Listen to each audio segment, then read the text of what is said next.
One piece episode 1152 आ चुका है। Again another banger by Toei animation. भाई क्या एनिमेशन दिया उन लोगों ने। ऑन सेकेंड हम लोगों ने बॉनीज गियर 5 देखा विद लूफीज कॉम्बो अटैक। भाई ये अटैक बढ़िया था। इसी के साथ हम लोगों ने एमिथ को देखा, लूफी के साथ उनका कन्वर्सेशन एंड एट लास्ट की मोमेंट जहां वो अपने आप को सेक्रीफाइस कर देते हम स्ट्रॉ हेड्स के लिए। End of course Vegapunk speech about the world mystery and everything. It's about time कि इसको हम लोग ब्रेक डाउन करें। एपिसोड की स्टडी में हम लोग आज से 26 साल पुराना मोमेंट पंखजार्ट में देखते हैं, जहां पर हम लोग क्लोवर वेगापंक को एक साथ देखते हैं। क्लोवर वेगापंक से भीख मांगने लगता है उसके साथ काम करने के लिए। वो चाहता था कि उसके साथ वो एक साथ मिलकर रिसर्च करे अबाउट द पास्ट वर्ल्ड। वो बताने लगता है पास्ट में डीप ऐसे कुछ सीक्रेट्स है जिसके बारे में किसी को पता नहीं। क्लोवर को ये डार्क पास्ट के ऊपर रिसर्च करने के लिए चाहिए अलग अलग फील्ड के लोगों को। And Vegapunk is sure genius, तो वेगापंक की मदद मांगने के लिए वो उससे भीख मांग रहा था। बट वेगापंक क्लियरली बता देता है वो यहाँ पर अभी वर्ल्ड गवर्नमेंट के लिए काम करता है। फॉर दैट रीजन वो उनके साथ मिलकर काम नहीं कर सकता है। वेगापंक आगे क्लोवर को क्लियरली बता दे तुम आज तक कितनी बार पकड़े गए, वर्ल्ड गवर्नमेंट वाले तुमको कितनी बार पकड़े, बट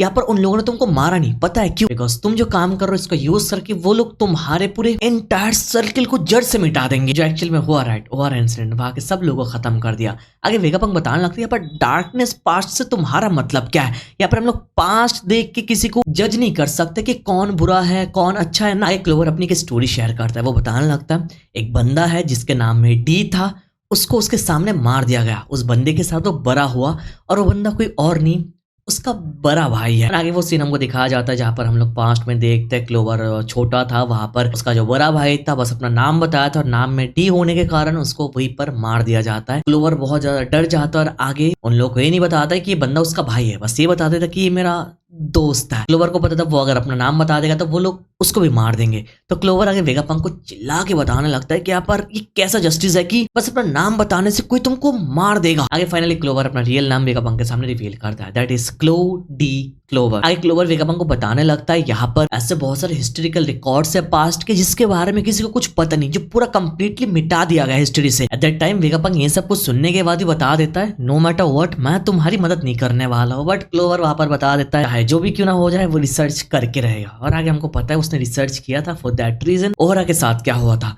आगे हम लोग देखते हैं। एपिसोड में 4 साल का टाइम स्किप होता है करंट टाइमलाइन से 22 साल पुराने सिनारियो को देखते हैं और हम लोग देखते हैं सीजर क्लाउन के थ्रू वेगापंक को फाइनली पता चल जाता है यहाँ पर एक बास्टर्ड कॉल अनाउंस कर दिया ओहरा के ऊपर। वहां के जितने लोग हैं सारे के सारे लोगों को मार देंगे और ये सब कुछ इसलिए कर रहा है ताकि यहाँ पर वर्ल्ड गवर्नमेंट एक एग्जाम्पल सेट कर पाए कि यहाँ पर जो हिस्ट्री है इसके ऊपर रिसर्च करना मना है। ये सुनने के साथ वेगापंक को वो पुराने लाइंस की याद आती है जब क्लोवर ने उससे भीख मांगा था उसका साथ देने के लिए, बट वेगापंक ने दिया नहीं था। फिर आगे वेगापंक को पता चलता है बाकी अलग अलग साइंटिस्ट से और के बास्टर कॉल से एक बच्ची बच गई और उसके ऊपर एक बाउंटी लगा दिया गया 79 मिलियन बेरीज का। दैट वाज निको रॉबिन, हम लोग को पता है। आगे इन सब के बाद हम लोग देखते हैं वेगापंक वहां पर जाता है अपना ट्रिब्यूट देने के लिए फ्लावर के साथ और वहां पर वो रोने लगता है पूरे सिनारियो को देख के, बिकॉज उसने क्लोवर को वार्निंग दिया था बट क्लोवर सुना नहीं। क्लोवर ने अपना रिसर्च करते हुए मरा। अभी ये पूरे रिसर्च के बुक्स वगैरह सब कुछ देख के वो बताने लगता है उनके पास समय था, वो लोग चाहते तो यहाँ से भाग सकते थे बट उन लोगों ने ऐसा किया नहीं। ये जो सारे बुक्स है, जो हिस्ट्री है, ये जो डॉक्यूमेंट्स है, इनको बचाते हुए ये सारे के सारे लोग मर गए। ये सारे बुक्स हिस्ट्री में ऐसा क्या है कि यहाँ के सारे लोगों ने अपने आप को सैक्रिफाइस करने के बारे में सोच लिया इन सब के लिए। और ऊपर से उन लोगों ने यहाँ पर क्या सोचा नहीं कि यहाँ पर कोई है भी नहीं उनके बाद जहाँ पर अपनी जान के रिस्क लेके इस रिसर्च को टेक ओवर करेगा। आगे इस पूरे इंसिडेंट ने वेगापंक को इतना ही ज्यादा हर्ट किया कि वेगापंक सच्ची में इस पूरी रिसर्च को टेक ओवर करता है और वो पूरे हिस्ट्री के ऊपर नॉलेज गेन करना स्टार्ट करता है कि एक्चुअल में पास्ट में हुआ क्या था, जिसके बारे में क्लोवर ने उसको बताया था।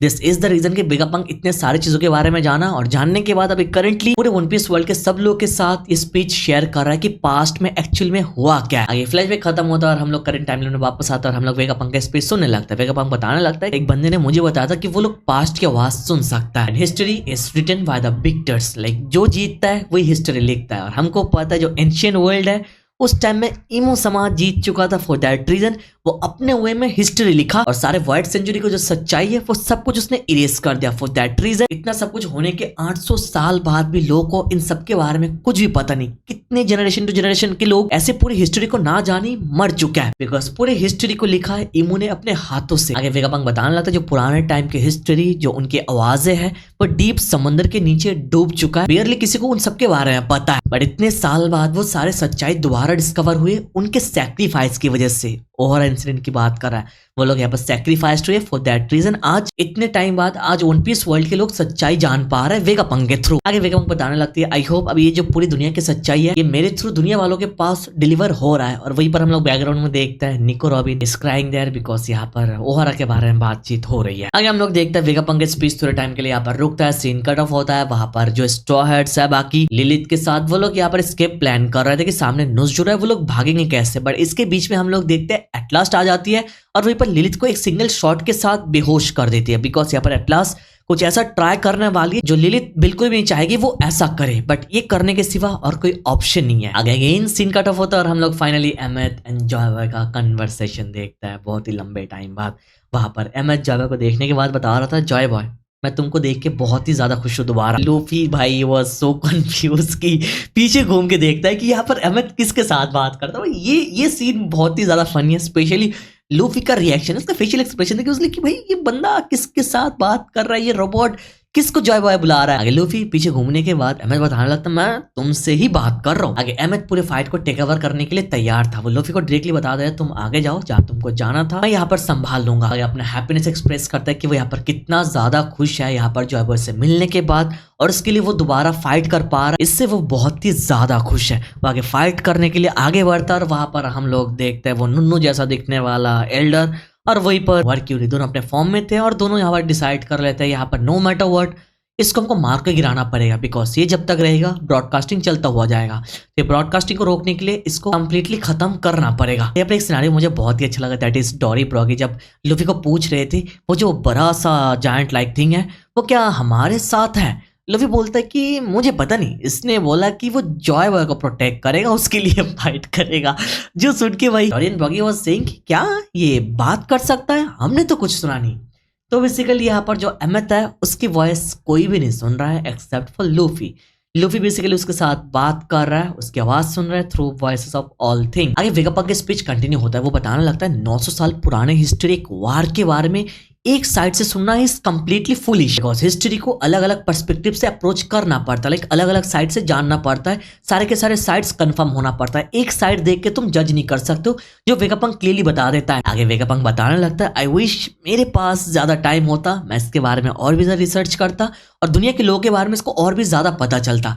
बट आगे वो बताता है बट यहाँ पर कुछ ऐसे लोग हैं जिनको रोका नहीं जा सकता, जिनको रोकना पॉसिबल नहीं, स्पेशली और स्ट्रॉ हेड्स। और वहीं पर हम लोग देखते हैं एमेथ के साथ जुपिटर एंड वर्क्यूरी का फाइट 1 वर्सेस 2 बैटल बहुत ही मस्त था भाई। बट एक फनी मोमेंट था, एमेथ बहुत टाइम बाद अपना टैग रिलीज करता है। देखने में लग रहा था कि यह टैग बहुत ही बढ़िया होने जा रहा है बट यह टैग कुछ रिलीज होता ही नहीं because it's been a long time. एमेथ वहां पर सोया पड़ा है, कुछ अपना पावर यूज नहीं कर और उसके अंदर प्रॉब्लम भी होंगे बिकॉज आज से 200 साल पहले इसने मरेजो में टैग किया था, वो कंप्लीटली डैमेज था, रिपेयर वगैरह कुछ हुआ नहीं था, तो यहाँ पर उसका अटैक कोई काम आता ही नहीं। ये फाइट तो यहाँ पर चलता हुआ जा रहा था। ऑन दी अदर साइड हम लोग देखते हैं हमारे स्ट्रॉ हेड्स फाइनली स्केप करने के लिए तैयार है, वो लोग अलग साइड से रवाना करते और यहाँ पर एटलास बता देती है कि वो यहाँ पर उनकी मदद करने वाली है, सामने नो मैटर व्हाट जो भी क्यों ना आए सारे अटैक्स को ले लेगी और उनको बचा लेंगे। थोड़ा इमोशनल मोमेंट ये हो सकता था बिकॉज यहाँ पर एक सैक्रिफाइस की बात चल रही है बट ये मोमेंट बहुत ज्यादा रश था, फॉर दैट रीजन हम लोगों ने उतना ज्यादा फील किया नहीं, उस मोमेंट वाज टू रश। और वहीं पर हम लोग स्ट्रॉ हेड्स निकल जाते हैं और यहाँ पर एटलास अटैक करती है नोज़ को एंड हम लोग आउटकम ऑलरेडी पता था, यहाँ पर एटलास टिकने नहीं वाली और वहीं पर नोज़ एक सिंगल शॉट देता है, एटलास का एक हाथ वहीं पर काट देता है और वहां पर स्टिल एटलास रुकती नहीं बिकॉज उसको यहाँ पर अपना जान दे के उसको रोकना था। एंड वहीं पर नोज़ को फाइनली पता चल जाता है यहाँ पर एटलास अपने आप को सेक्रीफाइस कर रही है, तो नोज़ एक सिंगल शॉट देता है, एटलास को वहीं पर खत्म कर देता है और एटलास मरने के साथ एक खतरनाक डिस्ट्रक्शन करके जाती है जिससे नोज़ की बॉडी कंप्लीटली डिस्ट्रॉय हो जाती है। बट हम लोगों को पता है ये एल्डर्स हैं, इमॉर्टल्स हैं, इमो के थ्रू इनको पावर मिलता है तो रिजनरेट कर लेता है ऑफ कोर्स। बट एटलास की ये सैक्रिफाइस फालतू में नहीं जाती, स्ट्रॉ हेड एटलीस्ट स्केप तो करता है भाई यहाँ से। आगे वेगापंक का स्पीच दोबारा कंटिन्यू होता है, वो बताने लगता है आज से 25 साल पहले गोल्डी रॉजर और उसके क्रू ने पूरी दुनिया का चक्कर लगा दिया था, अपनी पूरी जर्नी को कंप्लीट कर लिया था और जैसे कि उन लोगों ने जर्नी को कंप्लीट किया फॉर दैट रीजन उन लोगों ने पास्ट की आवाजें सुनी, पास्ट में जितना कुछ हुआ वो सारी चीजों के बारे में उनको पता चल गया। अब वहीं पर हम लोग कुछ लोगों का रिएक्शन देखते हैं रॉजर के नाम के ऊपर बिकॉज इतने टाइम से लोग रॉजर को गोल्ड रॉजर समझ रहे थे बट अभी वेगापंक रिवील कर रहा है गोल्ड डी रॉजर है उसका नाम। जिन लोगों को पता नहीं था उन लोगों को एक बार पता चल गया और वेगापंक आगे बताने लगता है। अभी तक सब लोगों ने शायद नोटिस कर लिया, बट अभी मैं जो बोलने वाला हूँ मेरे फ्यूचर के लिए प्रेडिक्शन है। एक दिन वर्ल्ड सेंचुरी के जितने मेमोरीज नीचे दफनाए हुए हैं वो सारे के सारे मेमोरीज दोबारा सामने आने वाली है। वो बताने लगता है जिस वेपन को यूज करके पुराने कंटिनेंट्स को डुबाया गया वो वेपन अभी दोबारा यूज होने के लिए तैयार है एंड स्टिल वो इस टाइमलाइन में एग्जिस्ट करता है। वेगापंक क्लियरली बता देता है यहाँ पर वन पीस वर्ल्ड में कुछ ऐसे रेयर रेसेस के लोग हैं जिनको हिस्ट्री से मिटाया गया। वो किस लिए? हिस्ट्री के इफेक्ट के लिए। वो लोग हिस्ट्री के साथ कनेक्टेड थे, फॉर दैट रीजन और रेयर रेसेस के लोगों को खत्म कर दिया। बस कुछ ही लोग बाकी है। वन ऑफ देम इज स्कूमा जिसके अंदर बकीनियर का ब्लड है और वहां पर आगे व्हाइट बियर्ड का लाइन दिखाता है जहां पर व्हाइट बियर्ड बता रहा था और टाइम पहले रेड लाइन के टॉप पे लैंड ऑफ गॉड्स हुआ करता था और वहीं पर लुनारियंस रहते थे। और लुनारियन कौन है? हमारा king, part of the race. Lunarians के सब लोग तो मिट गए, बस वही बाकी है। और हमको पता है लुनारियन के बारे में एक सिंगल छोटी सी इन्फॉर्मेशन भी अगर कोई वर्ल्ड गवर्नमेंट को देगा तो उसको 100 मिलियंस मिलने वाला है bro. There is another one और पुडिंग 3 आइस ट्राइब वो इस पार्ट ऑफ स्पेशल रेस जिनको मिटाया गया जो अभी भी जिंदा है बट वो अभी करेंटली ब्लैक बियर्ड के कैद में है, हमको पता है राइट। तो इसी के साथ वेगापंक का लाइन यहाँ पर इस एपिसोड में खत्म होता है और हम लोग लास्ट में देखता है सैटर्न यहाँ पर शिप में आ जाता है सब लोग को अटैक करने के लिए और वहां पर बॉनी फाइनली ट्रिगर हो जाती है। और जो ट्रांसफॉर्मेशन ऑन सेकेंड हम लोग देखते हैं ना ब्रो, यहाँ पर भी जो एनिमेशन दिया, देखो लास्ट एपिसोड का animation was too good but at this point यहाँ पर भी एक अलग लेवल पे वो लोग एनिमेशन लेके गए। ये वाला मोमेंट मुझे इसलिए अच्छा लगा बिकॉज लूफी पूरे टाइम बॉनी के लिए सपोर्टिव रोल प्ले कर रहा था। बॉनी जो ट्रांसफॉर्म कर रही थी लूफी वो देख रहा था, स्माइल कर रहा था, वो एक्साइटेड हो रहा था। ये सब कुछ एनिमेशन के थ्रू देखने में यार मजा आ रहा था। एंड फाइनली जब बॉनी ट्रांसफॉर्म होती है सैटर्न को एक पंच करने के लिए तैयार होती है, सैटर्न भी अटैक करता है बट सैटर्न के सारे अटैक लूफी रोक देता है और बॉनी एक सिंगल पंच करती है ब्रो। तो लूफी एंड बॉनी के कॉम्बो अटैक जो होता है ना ब्रो एक अलग लेवल पर था and one of the strongest attack because double nick attack था मोस्टली। इससे हम लोग देखता है सैटर्न कंप्लीटली टूट जाता है, वो अलग अलग हिस्सों में डिवाइड हो जाता है, उसका पैर टूट जाता है, बॉडी में अलग अलग होल्स बन जाता है। बट ऑन सेकेंड हम लोगों को पता है यार ये मॉर्टल्स है, इनको कुछ फर्क नहीं पड़ता, ये लोग टूटता है जुड़ जाता है। ऑफ कोर्स इसी के साथ एपिसोड खत्म कर देता है वो लोग। बट नेक्स्ट एपिसोड का प्रीव्यू हमारे सामने आया and this is the preview भाई। जॉय बॉय का first ever look with Amit the anime bro, मजा आने वाला है नेक्स्ट एपिसोड। अगर इस एपिसोड के ऊपर चाहो तो अपना ओपिनियन नीचे कमेंट पे दे सकते हो एंड नेक्स्ट एपिसोड के ऊपर हम लोग बातचीत करेंगे आने के साथ ही, ठीक है। चैनल पर नहीं हो तो मेरे भाई प्लीज सब्सक्राइब कर लेना। Thank you so much watching this video. तो मिलता है नेक्स्ट वीडियो में।